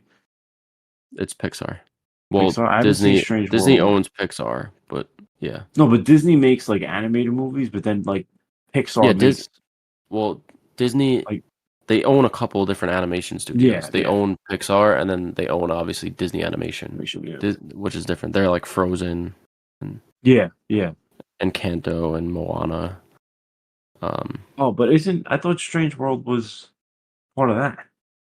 oh yeah, I thought for some reason I thought you were talking about Onward. No, Y- that's another one I haven't seen either. Yeah, Onward is Pixar. Strange World is Disney Animation. Yeah, you're right. Yeah. But I But mean, like, yeah. Honestly, I kind of want to rewatch all the Pixar movies. yeah, I'm not rewatching them, but I'm catching up on the ones that I haven't watched yet. Yeah, The only thing I'm missing at this point, I think, is Brave and The Good Dinosaur. those So are considered like the two worst, right? Brave, I think Brave has a decent following.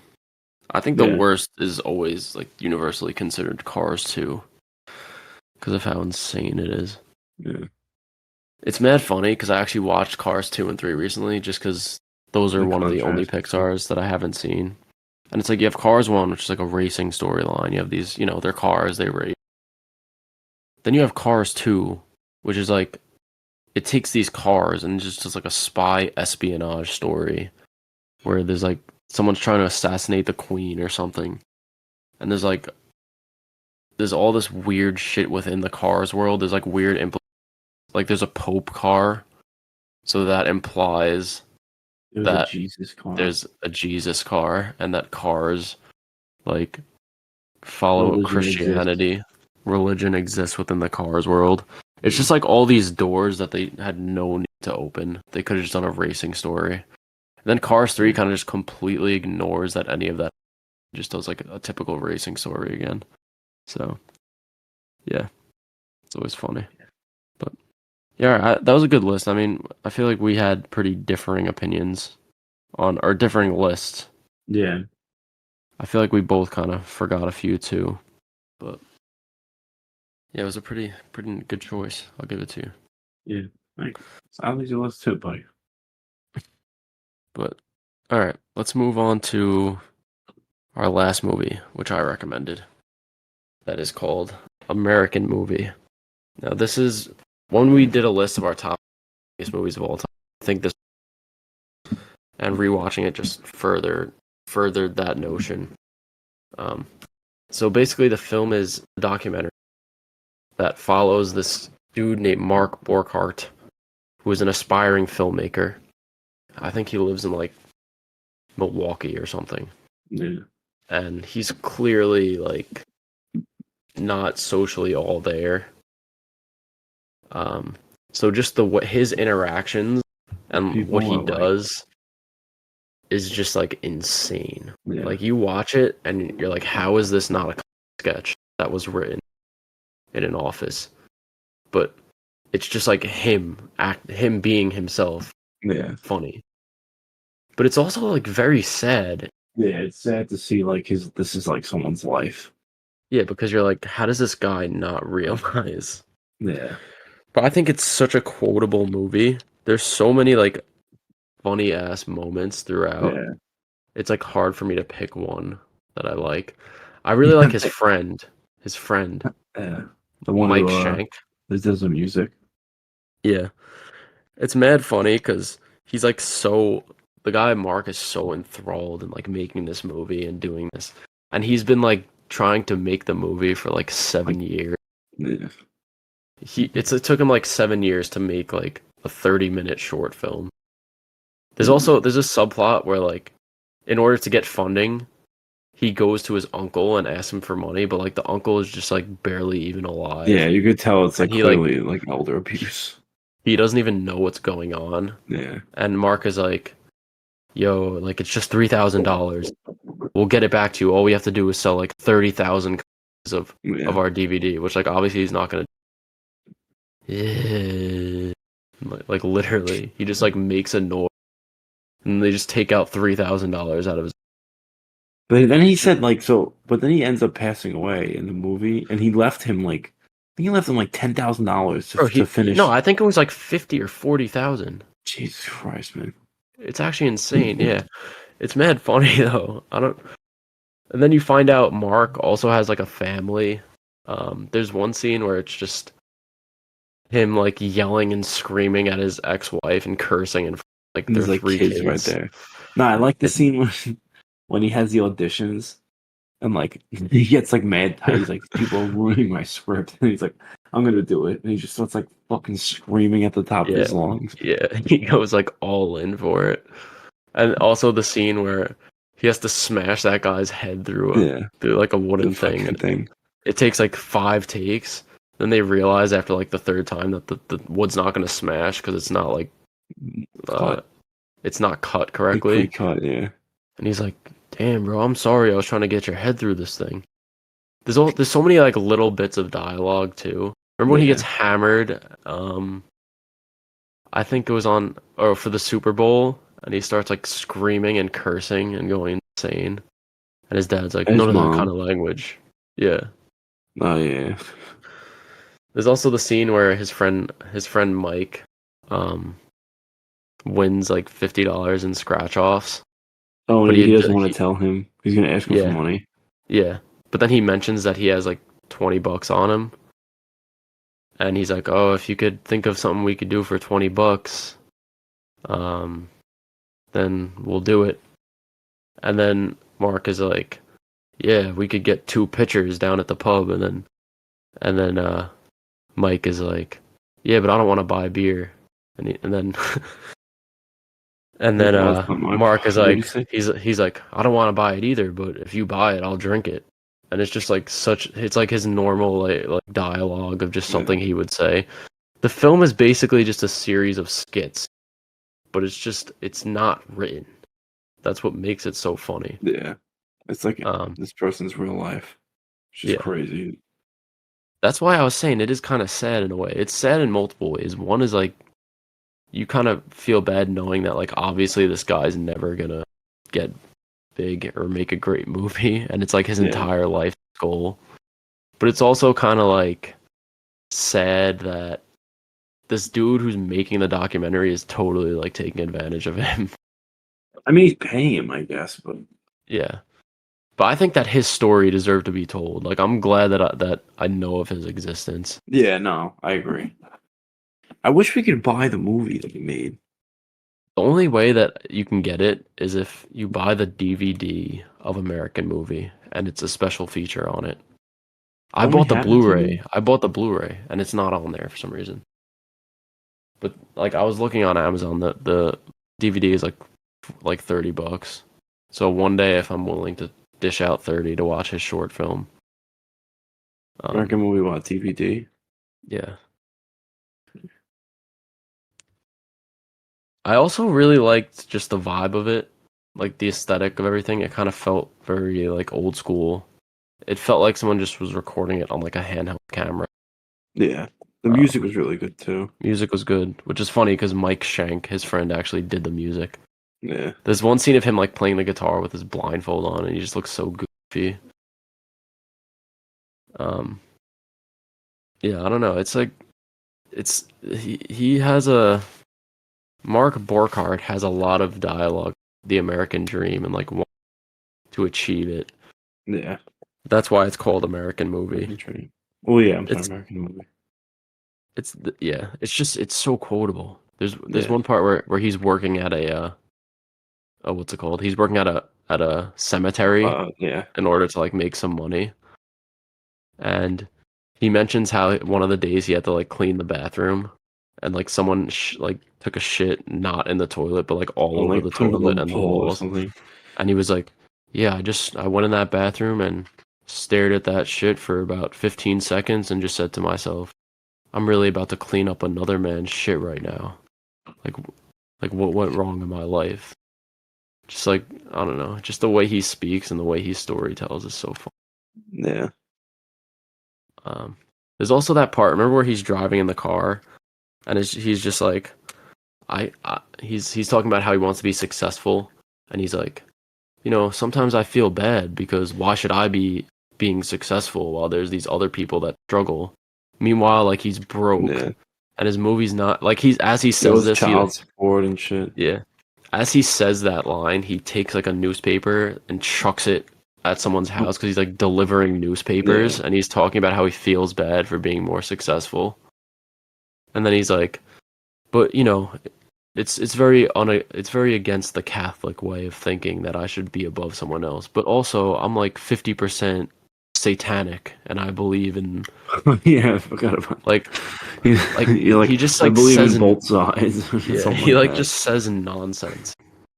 Um, it's there's also the part that was mad when Mike Shank does that scream, and then just like he does the most insane scream because they're doing like ADR work for the movie, and he's telling people the people that they have to pretend like they're burning in hell, and everyone does like these screams that are kind of like they're all right. Then Mike Shank comes on and does this unreal screech for like 15 seconds. I think also a lot of the side characters were funny. Just some of Yeah. the random people. Like that dude who plays the actor. He's kind of like, Oh yeah. uh, The older dude. yeah. He's got like a little like style to him and he Yeah. overacts insanely. Yeah. Um, Also it's funny because the short film that he's making it's called Coven. But the word is coven. Like coven isn't a word. Yeah. So then when the actor guy calls out Mark on it, he's like, "Why isn't it called Coven?" And he's literally just like, "Cause Coven rhymes with oven." So he just like changed the name to Coven just because he thought that Coven rhyming with oven didn't sound What's right, gonna even do? though that's the way that you say it. He's so retarded. Yeah, but um, yeah, I don't know. I mean, in terms of like filmmaking aspects, like it's not anything crazy. It's Nah. mainly just the moments throughout with the characters. That's what makes the movie. Yeah. But if I told you like, yeah, this was a fake, like a mockumentary, and these people are characters and they're not real, you would definitely believe me, right? I Yeah, mean, probably. it's actually insane. It really is insane that they're real. Trying to see Also, if I can find. I want to say quick rest in peace to Mike Shank. He actually died in his 50s. Apparently, he had a really Really? crazy form of cancer. Yeah. Damn. Um, It's really that is sad. pretty. Yeah, it's sad because he was such like a joyous dude, and he was always Yeah. willing to do whatever for Mark. Like he was always there to film for him or like act whatever he needed. He's probably my favorite character in the movie. I know you said you like Mark more, the main dude, Yeah. but That's wait. Was looking like dang horrible. His esophagus yeah, is spread to liver and lungs. Damn. yeah, he's like the least deserving person of it. Uh, but 53. did you have like a favorite scene or joke or moment that was Um. the most funny to you? Honestly, that first acting scene, because I feel like that was the first time you see him do something like nuts, Yeah, that's and like definitely a good choice. he was just I was crying when he like they're just like screaming at these people. Like you could tell that they're just like random. They're not actors. They're just like Yeah, they're people that just want to people that fucking they like yeah. answered a call for whatever to make a couple extra bucks, and he's just like, yeah, he's like they're ruining my words that I put Yeah, down on paper.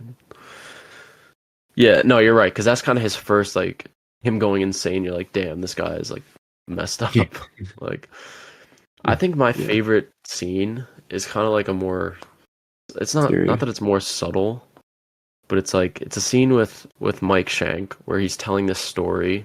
Well, first of all, you can tell that there's like something wrong with him. Like it seems like he's slow or like his brain doesn't process information like as quick as it Yeah, can.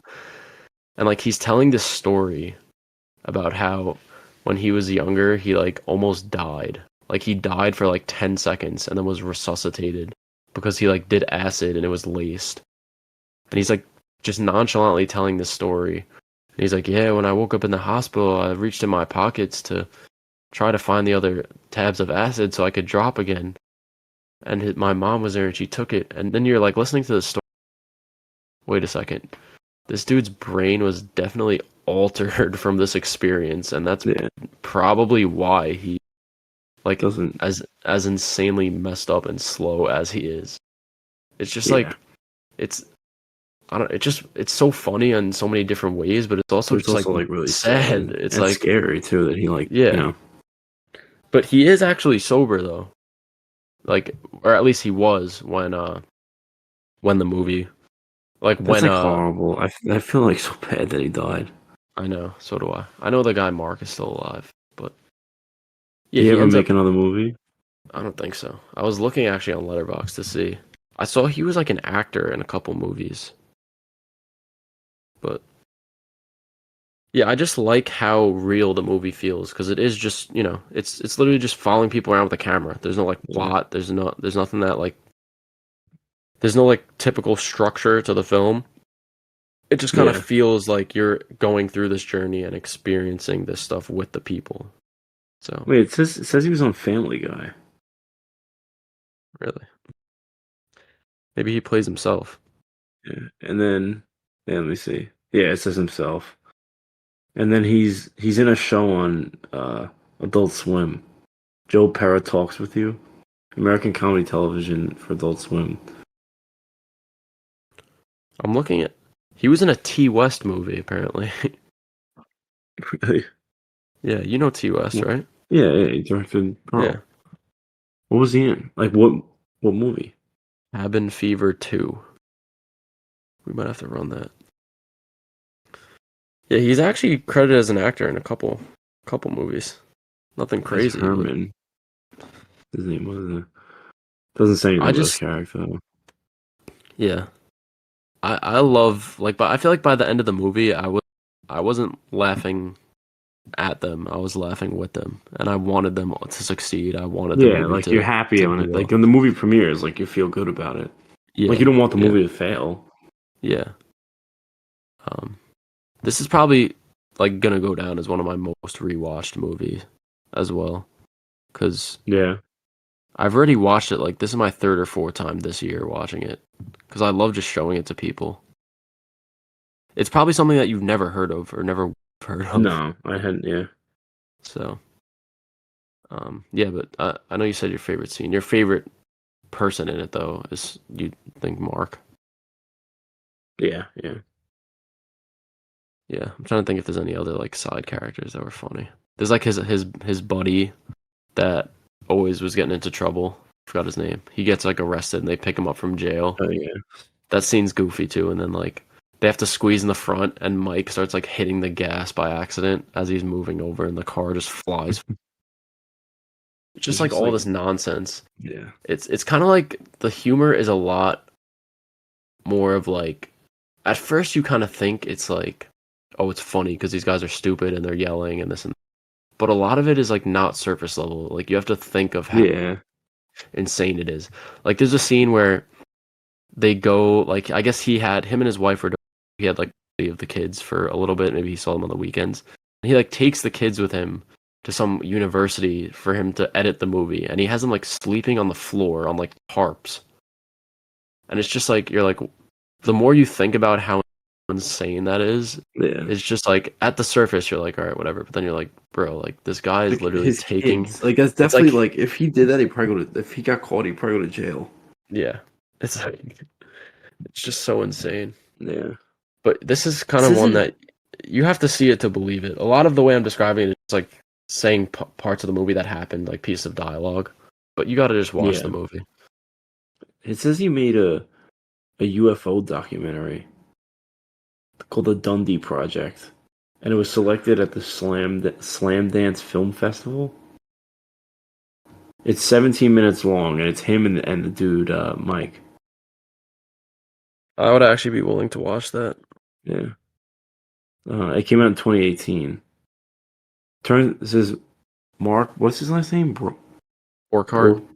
Mark Borkhardt turns his camera on the UFO days gathering in Dundee, Wisconsin, where he finds an abundance of fascinating characters, a mystic landscape, and a paradox between extraterrestrial longing, featuring luminaries who claim to be in direct contact with the aliens themselves.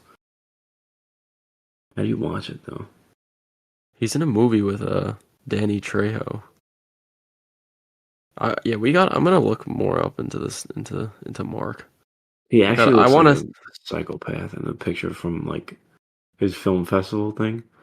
He wore like he's wearing literally like it's like those like fake jersey shirts. Yeah, He's wearing that. It's like an Aaron Rodgers one, and like jeans with like a Packers beanie on. This is like a film festival premiere. he's a goat. He's such like an awkward dude too when he Yeah. talks. When he gave that speech after the Coven premiere, when he like went on stage, Oh yeah. it was just like so much awkward silence. Like he just was. I forget what he said. He said like some out of pocket shit. Yeah.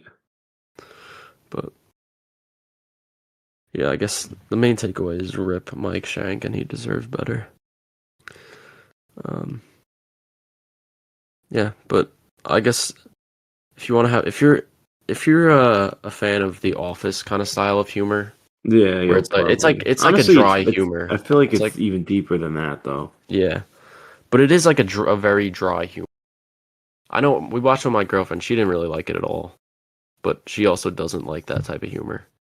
Yeah. But yeah, this Like is I know one some that of my friends would love this, yeah, and then other ones like would not find it funny at all. it's like such a hidden gem. If you like that stupid kind of humor, then Yeah. yeah. But I guess to ratings, this is one of my favorite movies. For me, it's a 5-star. It's probably not, that good actually, but it's one that I just keep wanting to recheck it out, and I keep wanting to show it to people. And Yeah. I think that says a lot about how much it left an impact on me. So, yeah, it's a 5-star. Fair. I gave it a 3.5 stars. Like I really did enjoy it. I thought it was very funny and the story's great, but I mean the movie itself isn't like anything. Like it didn't blow me away or anything like that. It's more just the interactions of the people and that I found great, but Yeah, no, it's totally fair. That's more of like a personal thing of why yeah. it's rated so highly for me. Yeah. But all right. Yeah, we don't. I don't think we have any questions this week for the Q&A, just because it hasn't really been that much time since the last episode. But yeah, I guess you could give your movie rec. Yeah. Um, So this is a movie that I haven't seen. You've seen, and like you've been saying, telling me to watch this a little bit, and I was gonna recommend Shaolin Soccer, oh yeah, which that's a good one. um, it's a Chinese movie, right? I think Yeah, I think it's Chinese. it's a Oh, maybe. Chinese soccer movie, but it's just like the most over the top, like insane. Uh, just I don't. You could probably describe. I don't know what that humor is called. It's like it's just very over the top. Yeah. I don't. It's yeah. That's I guess that's the best way to explain it. Just over the top. It's about soccer. I'm just seeing. It says it's from Hong Kong, the country. Oh Chinese. yeah. Um, yeah, it's a comedy. It's goofy. I don't really know how to explain the type of humor, but it's supposed to be not taken seriously at all. Yeah. Like when they do soccer shit, like some of them have like superpowers and launch the ball like into outer space and shit. None of it makes sense. But yeah, you're gonna really love it. It's a great movie. Yeah. I'm excited. Should be So, fun. Do all we have a right. list? So yeah, for next week, since we're next week is the last episode of 2023, which is pretty crazy. Next episode. So my list, I want us to say our top 10 most anticipated 2024 films, which Yeah. will be fun. Yeah. I feel like there's not that great of releases, but there's enough that we'll be able to get 10 that we're most Yeah. looking Yeah. forward to. Well, I'm tight. One of them that I was looking forward to, they canned already. Oh, the I was just telling you that would have been in my top 10. average height, average build. Yeah. I mean, unless I wonder if there's no way they started filming. I doubt it. Unless No, no. it was done already, but maybe I feel some like other production company will I pick it feel like up. this. I mean, it's Robert Downey and Patterson. I feel like it's Yeah, and Adam McKay, he's Yeah. a pretty good director, so it is weird that it is pretty weird that they canceled that movie. What the amount of schlock that gets released these days. Yeah, bro. Like they just released fucking Leo, but they can't make this movie. I don't know. Yeah. Apparently, Leo's All right. actually doing really good for them. Yeah, even though it's terrible. Anyways. So yeah, next episode, Shaolin Soccer, definitely. And there's a lot of Well, movies coming out in the next 2 weeks. yeah. So for now, we'll just say Wonka, which is this coming next Friday, which I'm actually seeing it tomorrow. But Oh, I Wonka think and then it's Friday. yeah, well, that's what I meant because today's Sunday, Yeah. so this coming Friday. And then Aquaman, that releases the week after.